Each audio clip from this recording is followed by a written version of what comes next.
құрметті абитуриенттер, бүгін сіздерменен b квадрат теңдемелер темасын бастаймыз. Демек біздер алдын өттік. Бұл қандай теңдеме еді? Толық квадрат теңдемені өттік сіздер. Яғни бұл жазып қояйын. Толық квадрат теңдемелер. Ал бұл келтірілген квадрат теңдеме деп айтылады, немесе b квадрат теңдеме деп айтылады. Яғни, мысалы үшін толық квадрат теңдемеде бұның шешімдері қалай табылады еді әдетте? Дискриминант ұсулы арқылы. Яғни бұдан неше шешім шығады әдетте? x1, x2-ден екі шешім. Енді постоянно емес, бір кезде бір шешім шығады, бір кезде ұлма шешім шықпайды. Ал квадрат теңдемеде қарақ, b квадрат теңдемеде. Бұл x квадрат болса, бұда x4. X болса x квадрат. b квадрат теңдеме дегеніміз, мына b деген сөздің өзі латынша 2 дегенді білдіреді. Мысалы үшін английскийде де ABCD деген бар, ABCD дегенде B нешінші буквада тұрады? Екінші. So тәртіп бойынша алынады.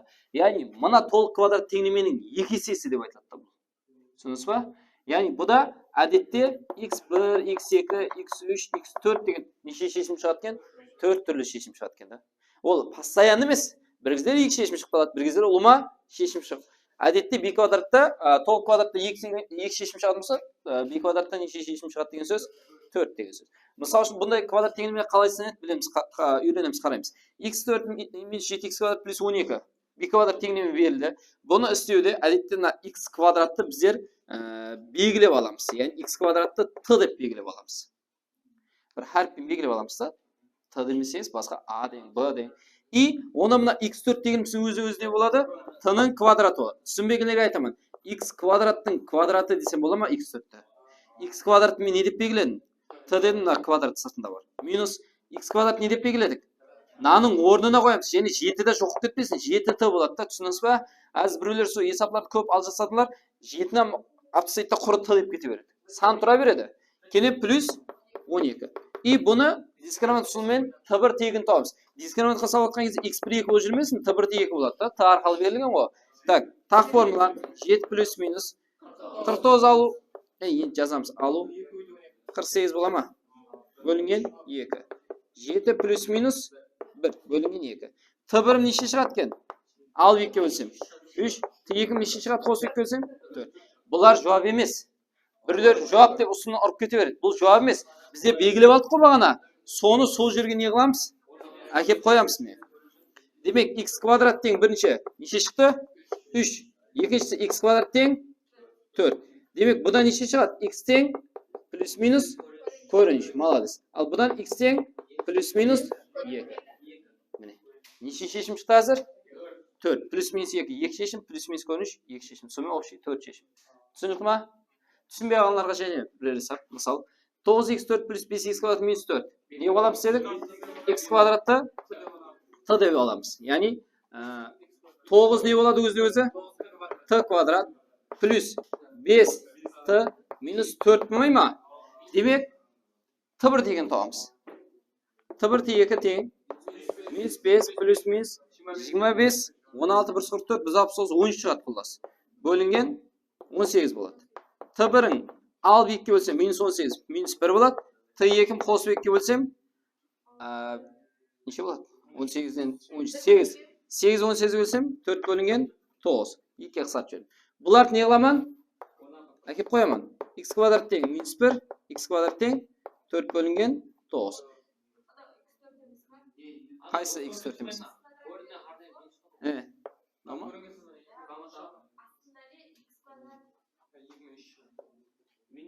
Бұдан не болады? Бос көпірт болады. Себебі квадратсан минус санға тең болмайды. Ал бұдан x тең плюс минус 2 бөлінген 3. Неше шешім шықты? 2 ответ шықты. 2 шешім шықты. Қаяқтың үшеуі? Плюс минус 2 шешім болмай ма сол? Бос көпіртке сақланбайды ғой. Неше шешімі бар десе. Мысал үшін, отырыспаққа бара жақсыда, сен мен Руслан барасаң, Байрам бармайды. Соны неше адам барады? 3 адам бара ма? 3 адам есеплана бермей ма? Ал бармайтын болса да есеплана бере ма? Сондай да. Бос көлік шешім шықпайды деген сөзді. Түсінікті ма? Демек кеңісі, біздерден шешімлер плюс минус 2, плюс минус 3 болған квадрат теңдемені біз бермейді, b квадрат теңдемені.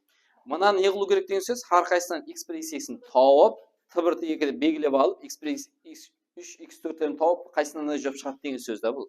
Түсіндіңіз ба? Оны біздер өйтіп отырмаймыз, дұрыс формула қойсақ болады. Яғни x минус x1 x минус x2 дальше кете бер. x минус төртеу ғой сенде шешім. Түзіп ала бересің оны. Демек x1 неше? 2-ні қойсам 2 отырады. Минус 2-ні қойсам плюс 2 болып кетпей ма? Так, 3-ті қойсаң x минус 3, минус 3-ті қойсаң бұған номинал формула. X квадрат минус номинал формула. X квадрат минус 9. Bunu kuyut çıkamam deyip. x4 minus 9x kvadrat. Енді мынаны көйтемін. Minus 4x kvadrat. Мынаны көйтсем minus minus плюс 36 сау бол. Енді жинап жібер. x4 minus 13x kvadrat плюс 36. Түсінікті ма? Қайсы жауап екен? Толмай түсін, ана? СБ. Түсінікті ма жауап? Жазып аламыз. Демек давам етеміз. Кейін мысалымыз қараймыз. Бөлшек берілген. Сіздерге бөлшекте сондай бір алтын қағида бар, тыңлап алың. Бөлшекте бөлшектің бөлімі ешқашан 0 болуға болмайды. Түсінікті ма? Бөлшектің бөлімі 0 болуға ешқашан болмайды. Соның үшін бөлімін не қыл деп аласыз? X минус 3-ті тең емес 0 деп аласыз. Сол 0 болып қалса не болады деген сұрау болады. 0 болып қалса болмайды деген сөзіміз теңдеме шешімге ие болмай қалады. Мысалы, демек x тең емес не қыл деген сөз? X тең емес 3 деген сөз. Дұрыс па? Сол, мысал үшін бұл жерде 3-тен басқа санды қоя бересің деген сөз. Тек қана 3-ті не қыла алмайсаң, x оны қоя алмайсың. Мысал 3-ті қойсаң не болады? 3-тен 3-ті алсаң, бөлшектің бөлімі неге айланып жатыр? 0. 0 болуға бізде не қылатпыз? Болмайды деп. Демек x тең емес 3 деген шарт тұрады. Ол не үшін екенін кейін айтамын. Қараң, сөйтіп бөлшектің алымын не қыламыз? Тең 0 болған үшін бұны 0-ге теңеп істей береміз. Демек дискриминантты саламыз. x1 тең минус 1 плюс минус 1 плюс 3 болмай ма? Минус 1 плюс минус 2. Демек, x1-ің ал жүрсем минус 3 шығады, x2-ің 1 шығады. Қос жүрсем дұрыс па? Яғни, бұл жерде минус 3 пен 1 шығып жатыр. Яғни, бұл жерде сілер деп өтіп берің. Егер x тең емес 3 деген шешім мына жерде қатынасқан ба? Жоқ, қатынаспаған. Онда бұлар неше шешім бар десе, неше шешім бар деп айтабыз? 2 шешім. Егер мына жерде мабуада біреу 3 болып қалса, мысалы 1-дің орнына 3 болып қалса, яғни минус 3-дің орнына плюс 3 болғанда, мына шешім мынау не қылады? Бекарлап кетеді. Түсіндіңіз ба? Бір шешім болып қалса өзі.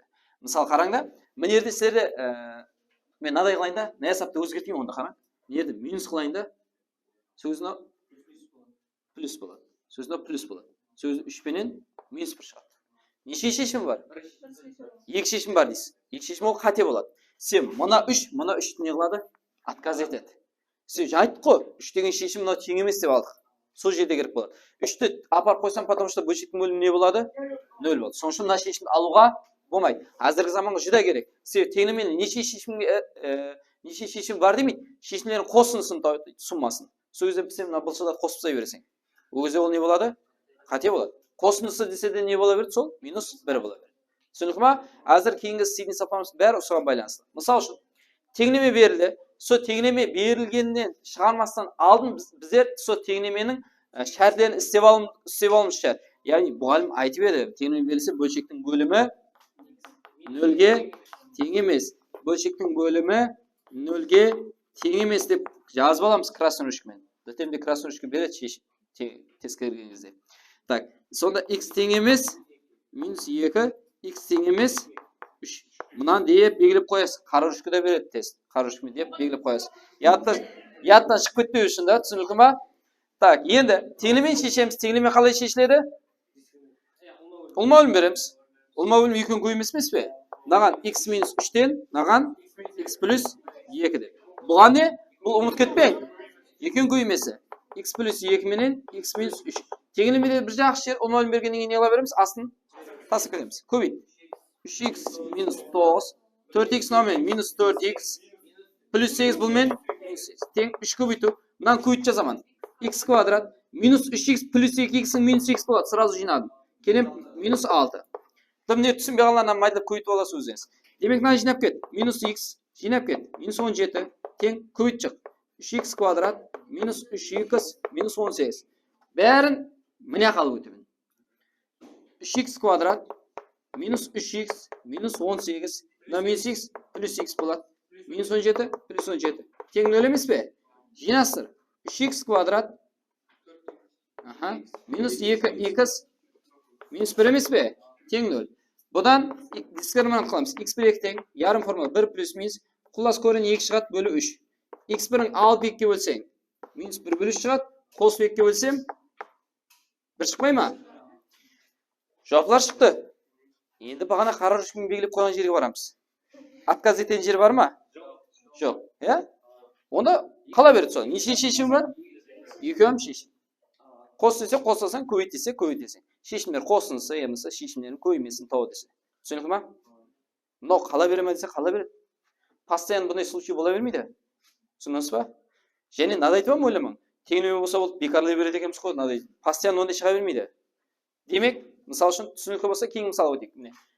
Теңдеме берілді. Теңдемен шешін дейді, емаса неше шешімі бар, емаса қосынсын, тауын, көбеймесін тауын. Біздегі не фарқ бар? Главный шешсек болды, қараймыз. Демек, не қыламыз? Бірінші жаңа қызыл ручкамен шәртлерді алып аламыз. X минус 1 тең емес 0, x минус 2-ні тең емес, бәрі бір зат қой міне. Сонда x тең емес 1, x тең емес болды деп белгілеп қоямыз жаңа ручкасымен. Так, енді не қыламыз? Ұлмалын береміз. Ұлмалын бұған, бірден бұған, x минус 2-ден бұған. Ұлмалын бергенде астында сақыта береміз, бөлшектің бөлім шәрт емес. Көбейт. 1 плюс көбейт. 3x минус 6 тең. На x-ті бірінші на 2-ні көйт шығамыз. 3x минус x болады. Енді минус 1-ді көйт. Минус 3 плюс x. Берман қарай тарт. Бірден алтын ал. Минус 5 плюс 3x. Берман алып өтті. Мына 4x болады да берман минус 4x. Плюс x квадрат. Кенен плюс 3. Тең 0. Бірінші x квадрат жазылды тәртіп бойынша дұрыс па? Кенен минус x болады. Кенен номинал минус 2. Тең 0. Бұдан x1 мен x2-ні сразу табатын болсақ, 2 менен минус 1 шығады. Түсінік ба? Енді майда отырмадық. Дискриминант қылып отырмадық та. Ол өзіңіз тауып ала бересіз. Енді бекарлайтын бар ма? О, 2 бар екен, о кетеді. Неге кетеді десе, 2-ні апарып қойсаң не болады? Мынау 0 болуы мүмкін, бірақ бәрі бөлшектің астында 0 болып жатыр да бұл жерде. Түсінік па? Минус 1 қалады. Демек, шешімі біреу екен. Түсінік па? Мысал кейін есап, жүдә жақсы бір есаплардың бірі. Неге ұқсайды? Жаңа өткен темамыз бар. B квадрат теңдеме. Біреу x квадрат болса, біреу x минус соның квадраты өті, я? Яғни x минус 1-дің квадратын неғып аламыз біздер? Мұнан целый аламыз да. Оны мұнау, надай деген сөз да, x минус 1-дің квадратының квадраты деген сөз да. Онда ол t квадрат болады. Қорқпай сей берің. Минус 5t плюс. Сөйді түсінбеген сұрау бар ма сұрау? Жоқ, демек t1 тегін тауып тастаймын. t1 1 шығады, t2 4 шығады. Сразу қалды. Және сөйді x плюс 2 болатпасын. Енді соны не қыламыз? Апармасаң шешім болмайды ол. X минус 1-дің квадраты тең 1, x минус 1-дің квадраты тең 4. Енді бұны қалай істейміз? Әдетсіз квадратқа жай жақсы. Квадратқа жаймен, бізде мынадай зат өтеді ғой. X квадрат тең a болса, x тең плюс минус корень a деген зат бар еді ғой. Мына квадратшы қосуынан не қыламыз? Плюс минус 1 қылайық. Соны бірінші 1-ін жазамын, кейін минус 1-ін жазамын. Бола ма? Істеме аңсатла болу үшін да. Ал мынау не болады? X минус 1-дің тең плюс x-ні жазамын, кейін минус x. Болды. Надан шеше беремін. X тең 2, x тең 0, x тең 3 плюс 1 болады да. X тең минус 1. Жаңа мынандай жазсам, істей алмай қалуы мүмкін да. Плюс минус 2 десем, бірден басым жетпей қалады. Түсінесіз ба? Демек, неше шешім бар екен? Қос десе, қосасаң, көбейт десе, көбейтесің. Түсінік ма? Так, кеңсі. Жүдә жақсы есаплардың бірі міне. 2x 8 минус x4 минус 15 тең 0 болса, бұдан не қыламыз? Молодец. x4-ті t деп аламыз. Мынау не бола береді? Сен x4-тің квадраты ғой міне. Алдында 2 тұра береді, яқшы ма? Белгілегенде көп адам есап шығарған кезде қиналып қаламыз. 2t-ның квадраты. Мынау не еді? T минус. Содан t1 тегін табамыз. 1 плюс минус 30 бұршыма 11 шығады. Бөлінген 4. T1-ің алып 2 бөлсең, минус 5 бөлі 2, қос 2 бөлсең 3. Соны не қыламыз? Апаруды ұмытып кетпең. x4 тең минус 5 бөлі 2, x4 тең 3 па? Жұп дәреже ешқашан минус санға тең болмайды. Ал мынау не болады? Жұп дәреже болатын болса, hamisha плюс минус қойылады. И көрін 3 емес, көрін дәрежесі неше болады? 4 болады. Сен неде 4 болған үшін. Бұрын квадрат болса, міне 2 деген жазылмайды еді ғой. Неде 6 болса, 6 болып түседі да. Демек, неше шешімі бар? 2 шешімі бар. Түсінікті ма? Кеңсі. Жұп дәреже болса, минус санға тең болмай қалады да. Так, кеңсі. Не, бір есап берілген, мынадай есап. Не қыламыз бұны? Деп, дәлелден сәл көрініп тұрған шығар. Бұл жерде сәл не? Ұқсаслау. Ұқсас. Мынау мен мынау неге? Ұқсас. Просто мынау не? Екеуге лишний. Соның үшін кішкентайын x квадрат минус 5x плюс 4 дегенді t деп белгілеп аламыз. Мынаны целый кішкентайын. T деп алсам, онда мынау не болады? Нешеуге артық мынадан? T плюс 2 болады. Түсінесіз ба? Мынаны целый t деп белгілеп алдық. Мынау мынадай сөз да, x квадрат минус 5x плюс 4 плюс 2 десем бола ма? Мынау t да. Енді мына көйтшік t бір тегін табамыз. T квадрат плюс 2t беріп алып өтеміз. Минус 120 тең 0. T бір тегін табамыз. Минус 1 плюс минус 11 болады. Құласы t бірің минус 12 болады. Алсам, t 2 қоссам 10. Соны не қыламын? Апарып қоямын. X квадрат минус 5x плюс 4 тең минус 12. X квадрат минус 5x плюс 4 тең 10. Не қыламайын? Берман қарай, жинаймын. X квадрат минус 5x плюс 12 плюс 16 май ма? X квадрат минус 5x минус 6 болады. Түсінік ма? Адаспасам бұл жерде теңдеменің шешімдерін қосындысын сұрап қойды. Яғни x1 плюс x2-ні тау деп қойды біздерде. Бұдан мынаны дискриминант салсаң, дискриминантқа шықпайды бұл. Көрініш минус болып қалады. 5 плюс минус 64 болады. Бос көліп болады. Көрін минус болып қалады, түсінесіз ба? Ал бұдан дискриминант қылып отырмай, x1 плюс x2-ні тауының ансат жолын өтіп қойды сабақта. Қандай? Бет. x1 плюс x2 шешімдері қосындысы неге тең? 5. Міне жоқ. Ал дискриминант қылып x1 x2-ні таусансам, бәрі соғысады шығады. Екі шешім болады. Екі шешімді қосқан кезде 5 шығады. Түсінікті ма? Жазып аламыз. Демек давам етеміз. Кейін мысалымыз. X плюс 1, X плюс 2 на көбеймесі 40-қа тең болса, бұл теңдеменің шешімдерін қосындысын сұрап отыр біздерден. Яғни қараймыз. Яғни айтқанда, бұндай 4 скобка, яғни 4 қауысырмалы келетін болса, бұда көбейту тактикасы әдетте бірінші қауысырмаменен 4-ші қауысырма көбейтіледі. Кейін ортадағы 2-мен көбейтіледі. Әдетте. Түсіндік ма? Көпшілік жағдайда осы сәйкес келеді. Яғни көбейтейік 1 мен 4-ті.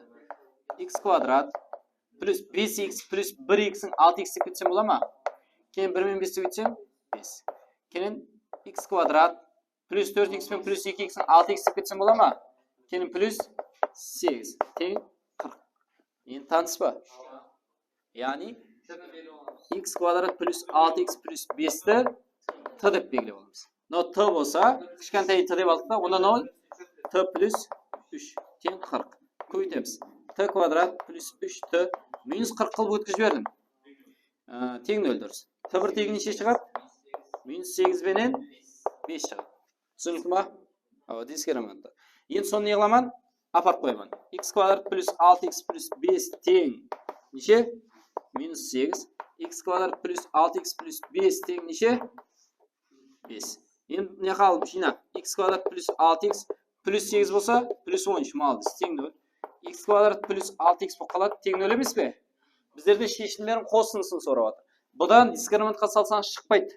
Себебі минус 3 плюс минус көрінісін 9 минус 13 болып не болып қалады бұл? Көрініші бос көп бұл. Ал теңдеме шешімдерін қосындысы неге тең? Бет бойынша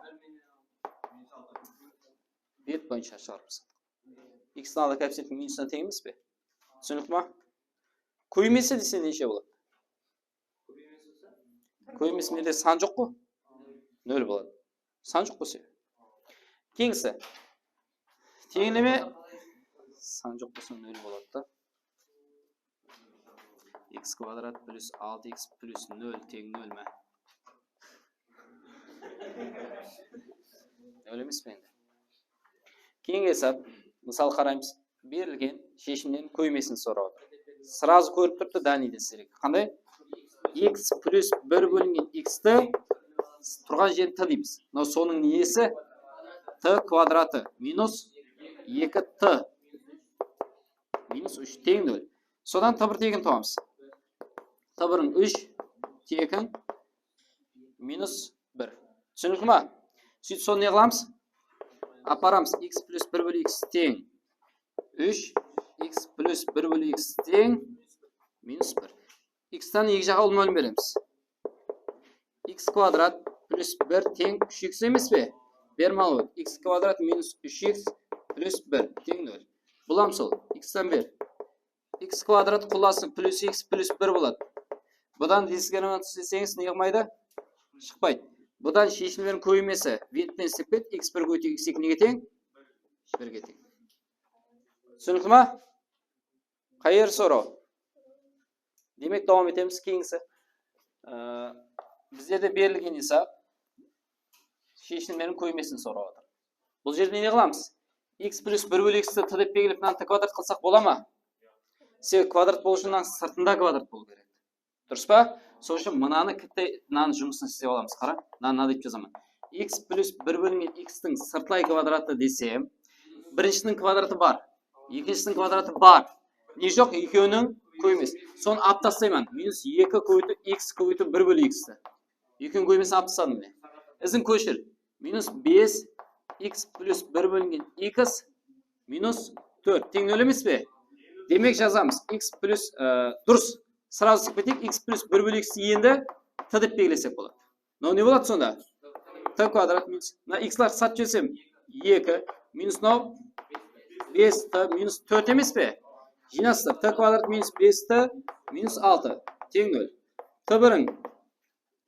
t1-ің 6, t2-ің минус 1. Соны апарамыз. X плюс 1 бөлінген x тең 6, x плюс 1 бөлінген x тең минус 1. Бұл мөлін береміз. Сразу жинастырамын. X квадрат минус 6x плюс 1 болады. Тең 0. X квадрат плюс x плюс 1 тең 0 болады. Бұдан не шықпайды дедік? Дискриминант шықпайды. Минус болып қалады. Ал бізде де сұрап отыр шешімдер көймесі. Шешімдер көймесі x1 көйте x2 1 болады. Түсінікті ма? Жүдә бір қиын емес. Кейінгі мысалымыз. Квадрат теңдеме берілген болса, бұның шешімдері мына жауаптағылардың қайсының арасында жайласқан. Қайсы аралықта жайласқан деп айтып отырды. Енді дәлелден қарап тұрсаңыз, не өтіп тұрды? Аударылып отыр, иә? Біздерде бұлан болады, қараң. Егер мен мынаны x квадрат плюс 1 бөлінген x-ті t деп белгілеп алсам, мынаны полный. Бұл не болады? 1 бөлінген t болады. Минус емес. Навороты ғой енді. Навороты деген бірге бөлеміз. Айландырып жібердік деген сөз. Түсінікті ма? Тең 2,5 деген сөз 5 бөлінген 2 десем түсінеміз ба? Енді ұлма бөлім береміз. Бұған 2t 2 көймес. Бұған 2. Бұған ұлма бөлім беріп тасып кете беремін. 2t квадрат плюс 2 тең 5t. Ал өтемен. 2t квадрат минус 5t плюс 2 тең 0. Бұдан t1-ің 2 шығады, t2-ің 1 бөлі 2 шығады. Сөйтіп соларды не қыламыз? Апарамыз x бөлінген x тең 2, x квадрат плюс 1 бөлінген x тең 1 бөлі 2. Қайға апарып отқан түсініп отырсыз ба? 2-ден ұлмалын береміз. То есть x-тан. Сөйтіп берман қарай жинеме. X квадрат минус 2x плюс 1 тең 0. Бұл саған x минус 1-дің сыртылай квадрат болған 0-ге теңіп кете береміз ғой. X тең 1. Біреу таяр. Бұны істейік. 2-ден 1 неқа. Неқа x-тан бер. 2x квадрат плюс 2 тең x. 2x квадрат минус x плюс 2 емес пе? Бұны істесеңіз квадрат дискриминант не болып қалады? Минус болып қалады. Демек, 1 деген шешім мына жауаптардың ішінде қайсында бар? 2 мен 7-ің арасында 1 бар ма? Минус 6-те минус 1-ге дейін теріс саналар ішінде 1 жоқ. 3 мен 8-ің арасында 1 жоқ. Минус 1 мен 8-ің арасында 1 бар. Просто 1 деген жауап мына қайсы аралықта деп сұрап отыр да. Түсіндік ма? Жазып аламыз. Демек, давам етеміз. Кейін мысалымыз мына формада есап берілген тең 0 болса, шешімнің көймесін сұрап отыр. Бұл жерде қарасақ ұқсас, ортадағы екі қапталға ұқсайды, дұрыс па? Просто екі қапталда квадраттар бар дәрежелер. Бізде де бұндай типтегі есаптарды мынадай түсінеміз. Ең ақырында x квадрат плюс 3-тің квадраты емес пе? Соған әр қайсысын бөліп шығамын. Осындай мысал берілсе, ең кейіндегі ұстап аласыз, сөйтіп әр қайсысын не аласыз, соған бөліп шығасыз. Бөліп шығамыз. Ермейміз, қараң. X квадрат 27-нің квадраты не болады дейді? Bölünbeydi yok. X kvadrat 27 x kvadrat plus 3 bölüngen x kvadrat plus 3'tün kvadrat. Keyin 6 koyduk. X kvadrat plus 3'tün kvadratı x kvadrat plus 3'tün kvadratı tengdir. Endi buna yükünü общий qo'yib jibsam bo'ladimi skobga? Kvadratda to есть. Dep ne? Bari-birimiz be. Buni birini qisqartsam bo'ladimi? 5 ko'paytib x kvadrat plus 27 bölüngen x kvadrat plus 3. 6 qolmaymi o'zi? Oqsab ketadi-ku. Tushunibmi? Endi qarang ganiden. Ya'ni mono so'tirganida x kvadrat plus 27 bölüngen x kvadrat plus 3 teng ne bo'ladi? T bo'ladi. Buni ne bo'ladi? Minus 5 t. Nima hisob qilib qoldi ko'rasiz. T1 degan topamiz. 2 bilan 3 chiqadi. Sitson ne qilamiz? Apart qo'yamiz. X kvadrat plus 27 x kvadrat plus 3 teng 2 x kvadrat plus 27 x kvadrat plus 3 teng 3. Bundan birim sen. X kvadrat plus 3 teng. X kvadrat plus 27 teng 2x kvadrat plus 6. Жинастыр. Минус x kvadrat қыламыз. Сразу алдым. Bunu alsam сразу минус 21. X kvadrat teng 21. X teng plus minus ko'ring 21. Ko'rinchi qo'ydisi. Naqam beradi? X kvadrat plus 3 teng. X kvadrat plus 27 teng 3x kvadrat plus 9. Nan alj ver. Minus 2x kvadrat bo'ladi. 27'den 9 al. Minus 18 bo'ladi. 2 bölseng minus 2 bölsem 9 emas be? X teng bo'ladi plus minus 3. Bizlarda necha sheshim chiqdi hozir? 4 sheshim chiqsa bizlarda sheshimlarning ko'ymesini so'radi. Minus ko'rinchi 21 ga plus ko'rinchi 21 ga o'ytasiz. Tushunmasangiz deb yozamiz. Keyin ko'paytuv nechiga necha? Minus 3 ga 3 ga o'ytamiz. Bu ne bo'ladi? Minus 21. Bu ne bo'ladi? 2 ga o'tsam 189. 2 minus plus kalan. Tushundingmi? Yozib olamiz. Temamiz o'sha yerda jumaqlanib, keyingi savollarda ko'rishguncha.